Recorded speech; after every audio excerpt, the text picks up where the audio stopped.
Hola, mi nombre es Ángel Guamasi, soy estudiante de segundo nivel de Ingeniería Eléctrica en la Universidad Técnica Cotopaxi de la ciudad de La Tacuba de la República del Ecuador.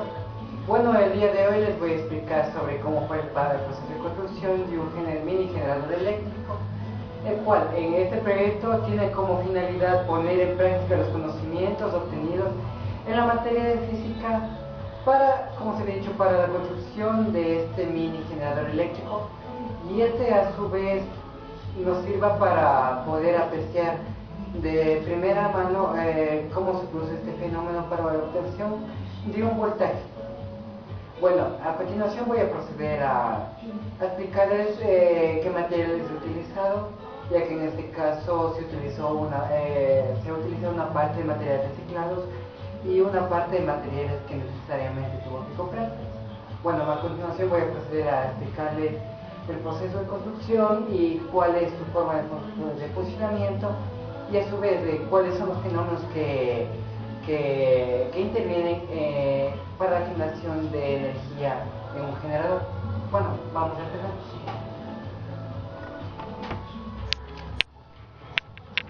Bueno, perdón si se mueve demasiado la cámara. Bueno, ahora primeramente voy a empezarles explicando sobre los materiales que he utilizado para la construcción de este mini generador.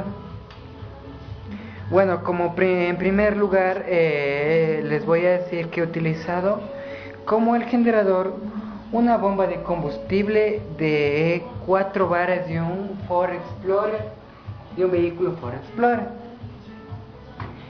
ya que este tipo de bombas para este tipo de vehículos son de un tamaño relativamente grande, y he visto que es muy conveniente para la demostración de este proyecto. En este caso se ha procedido a desmontar dos bombas de este tipo. Como podemos ver, este es el inducido original, ya que se ha visto la necesidad de utilizar dos, ya que al otro se le ha procedido a realizar una modificación, ya que tuvimos algunos problemas al momento de generar el voltaje, los cuales voy a proceder a explicarlos más adelante. Bueno, aquí se ha utilizado, como les había dicho, materiales reciclados, como es una base de un parlante. También aquí se lo ha soldado en un ángulo de 90 grados con un perno para realizar como las bases principales para el generador. Al igualmente se le ha soldado en su otra base, en la base de frente, igual a un ángulo de 90 grados, para mantener lo más fijo posible el generador. También como base para la polea he utilizado la arandela de un parlante de un radio. También como eje principal he utilizado el eje de una bomba de agua, y también para el sistema de giro de la polea se ha visto la necesidad de la creación en el torno de un bocín, y del eje en el cual se encuentra alojado también un pequeño rodamiento. Las medidas del bocín son de 30 milímetros de diámetro exterior y 18 milímetros de diámetro interior. Las medidas del rodamiento son de 18 milímetros de diámetro exterior y 4 milímetros de diámetro interior. La polea solo ha visto la necesidad de trabajarlo en un material liviano, en este caso madera, el cual igualmente se lo ha trabajado en un torno. Igualmente se ha visto la necesidad de hacerle un adestaje en el medio para que pueda trabajar en conjunto con una pequeña correa dentada, la cual se le ha extraído de una impresora para realizar la transmisión de fuerza hacia el rodamiento.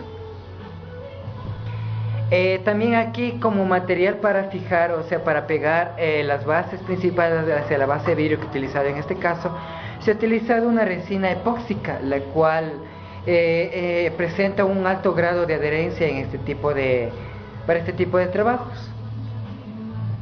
Bueno, como les había dicho, también se ha visto la necesidad de comprar algunos materiales tales como son en este caso un capacitor y un diodo rectificador, y también a su vez la necesidad de comprar una linterna de la tipo minero, ya que estas trabajan con sistemas LED.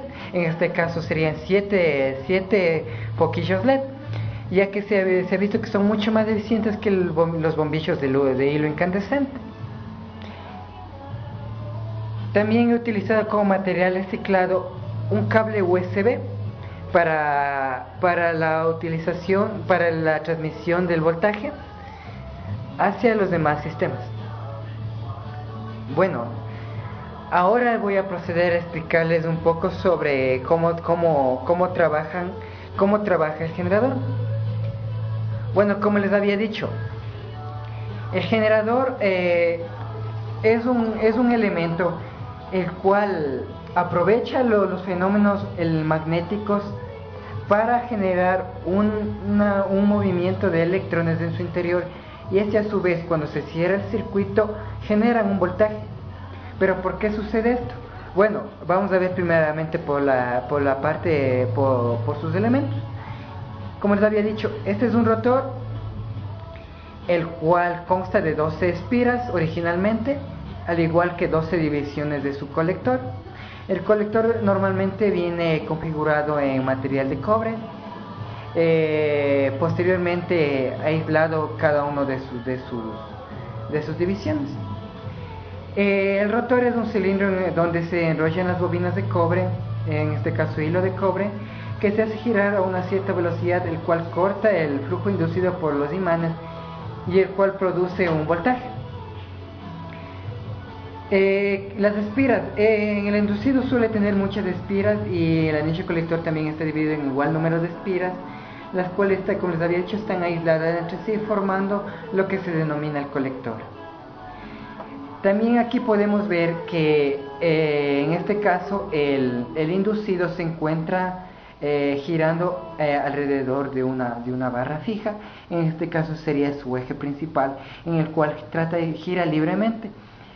Para el proyecto tenemos que tratar de hacer, al momento que soldemos las bases y las fijemos con el pegamento, tratar de que se gire lo más libremente posible sin la mayor fricción, ya que si genera fricción estaríamos perdiendo revoluciones y en este caso perdiendo voltios. Bueno, una vez que se genera el voltaje, en este caso, como sabemos, los imanes generan un campo magnético, el cual en este caso los imanes de arriba son positivos y los de abajo negativos. Como en este caso he utilizado dos pares de imanes positivos y negativos para de cierta forma aumentar el nivel del campo magnético. El flujo de estas líneas son cortadas por las bobinas, las cuales se cargan y generan un movimiento de electrones, el cual es transmitido hacia el colector y este a su vez a las escobillas.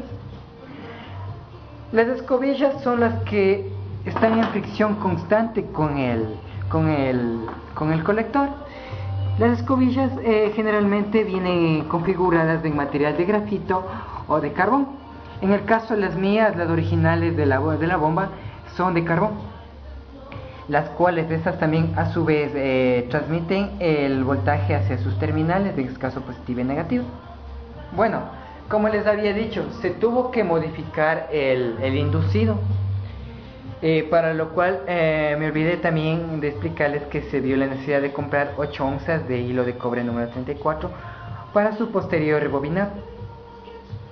Bueno, como les había dicho, el original tenía 2 espiras, por lo consiguiente se procedió a modificarlo de tal forma que únicamente tengamos 3 espiras, al igual que procedimos a unir las divisiones del colector para igual tener igual número de divisiones, 3. ¿Por qué se procedió a su modificación? El problema fue que al principio utilizamos este inducido, el cual únicamente como voltaje máximo nos daba 230 milivoltios, el cual no es ni siquiera suficiente para prender ni siquiera un pequeño bombillo LED. Realizando otras pruebas nos fijamos que con esta configuración un motor mucho más pequeño nos daba una eficiencia máxima de 1.5 voltios. Y bueno, no era posible que un inducido mucho más pequeño nos diera un voltaje mayor que uno mucho más grande. Por lo cual, consiguiente a las configuraciones y dependiendo del número del hilo de cobre, procedimos a realizar el rebobinado. Por lo cual, como dije, se procedió a modificarlo, cortando el número de espiras, reduciéndolo con una pulidora y realizando 200 bobinas por cada espira. En este caso serían 600 rebobinados en total para el inducido. Bueno, una vez hecho el inducido, se lo procedió a aislar de su exterior con cinta aislante. En este caso, acá en Ecuador se lo conoce como tape. El voltaje máximo que nos entrega este generador a la velocidad máxima que podemos dar con un brazo a la polea es de 5 voltios. Podríamos obtener un voltaje mucho mayor si logramos incrementar las revoluciones. Bueno, ¿qué pasa ahora? Bueno, una vez generado el voltaje, como les había dicho, no les había quedado atrás, llega el voltaje hacia las terminales, hacia los polos, el cual es conducido por el cable USB hacia el capacitor. Bueno, el capacitor, como se les había explicado, en otras palabras, es una pequeña batería, la cual almacena una cantidad de energía para evitar bajones o pérdidas de voltaje en un sistema. En este caso sería el sistema cerrado con la linterna. También se había visto la necesidad, como les había dicho, de la compra de un pequeño diodo rectificador para reducir en este caso las ondulaciones senoidales, las cuales son generadas por el inducido. Y este a su vez está conectado hacia las terminales positivas y negativas de la linterna. En este caso esta linterna trabaja con 3 baterías AAA, las cuales se encuentran alojadas en su correspondiente transportador de baterías, el cual ingresa en el interior de la linterna, el cual, como podemos ver, la linterna se encuentra vacía. Aquí no tenemos nada, únicamente se encuentran conectados en su interior las terminales, como habíamos dicho, para que luego no digan que, bueno, es trampa, está conectado, tiene baterías internas o es fake. Vamos, les demuestro que aquí dentro no hay nada.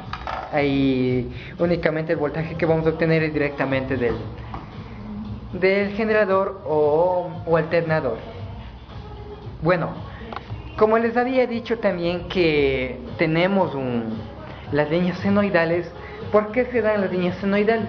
Las líneas senoidales se da por el número de espiras. En este caso, como tenemos 3, las líneas senoidales serán grandes. En este caso serán muy grandes, al caso contrario de lo que teníamos con el inducido original. Con el inducido original podemos ver que hay un efecto inverso. Mientras a más espiras tenemos, las líneas senoidales son mucho más pequeñas. Estas tienden a ser casi rectas.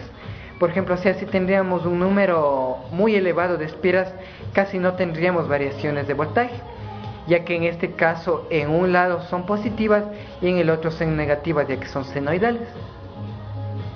Bueno, también ahora voy a proceder a explicarles básicamente el funcionamiento, haciendo la prueba de voltaje y todo lo concerniente. Pero también me falta explicarles sobre la polea. Aquí la polea se la ha configurado para obtener un rendimiento de 9-1. O sea, ¿qué quiere decir? Que si por cada giro de la polea principal, la fuerza transmitida por la banda hacia el inducido es 9 veces mayor. Como les digo, es 9 veces por cada giro de la polea principal.